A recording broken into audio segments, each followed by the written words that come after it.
Short snort. Tiptoes. Thank you again.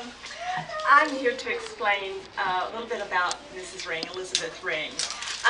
Off the cuff, again, I don't have enough time to explain all of the accomplishments that she accomplished over the years. So, without much ado, I'm going to my little speech here. On July 31st, 1964, the Houston Public Library opened its 12th branch, the Elizabeth L. Ring, named in memory for Mrs. Ring for her service and support. Does this need to be covered? You're good. Good. Okay, so you'll understand why the Ring Library bears her name. I'd like to tell you a little bit about her. She was a native Houstonian. She was born on October 31st, 1857. She was the daughter of Henry and Elizabeth L. Fitzsimmons. She was educated at Miss Brown's Young Ladies Boarding and Day School. And in 1880, she married attorney Henry Franklin Ring, another native Houstonian. And they had 2 sons, Robert and Roland. In addition to raising those sons, Mrs. Ring embarked upon a public service career that involved her with numerous reform movements over the next 50 years. In Houston's earliest days, clubs were important as part of Houston's social and civic structure. The Houston Lyceum existed as a private library association whose books were available only to its male members. In contrast,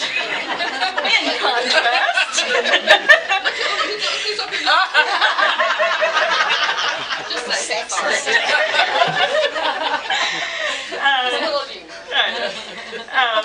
the Ladies Reading Club of Houston was the first women's literary club formed in Texas.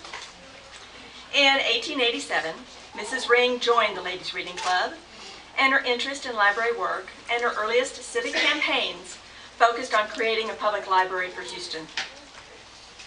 In 1898, she and other members of the Ladies Reading Club persuaded the Lyceum members to move from their rooms in City Hall to a more accessible quarters on Main Street. Now, at that time, the original location of the Lyceum at City Hall, it was in an area that was not accessible for a lady. She could not go there without an escort. But on January 23rd, 1899, at the invitation of the ladies, the mayor and city aldermen gathered on these new quarters, and after providing them musical entertainment and some refreshments, the women pointed to the empty bookshelves and reminded the city fathers that they had failed in their promise to provide an adequate library for Houston's residents. Apparently caught off guard by the women's tenacity and their boldness, the mayor immediately agreed to a $200 monthly assessment. This made the library a public institution, but it continued to be funded by private subscriptions. So, in the following year, Mrs. Ring, as president of the Ladies Reading Club, called a meeting of the 5 literary clubs in the city.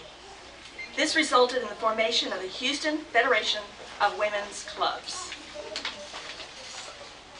Now, by 1903, Mrs. Ring led the Houston Federation, their successful campaign to erect a true public library for Houston. And on March 2nd, 1904, the Houston Lyceum and Carnegie Library was dedicated. At the beginning of the 20th century, most middle-class women still believed in the paramount importance of their role as mothers and homemakers. It was not easy for women of that period to step out of the seclusion of their homes to take upon themselves the full share of responsibility of the establishment of a free public library.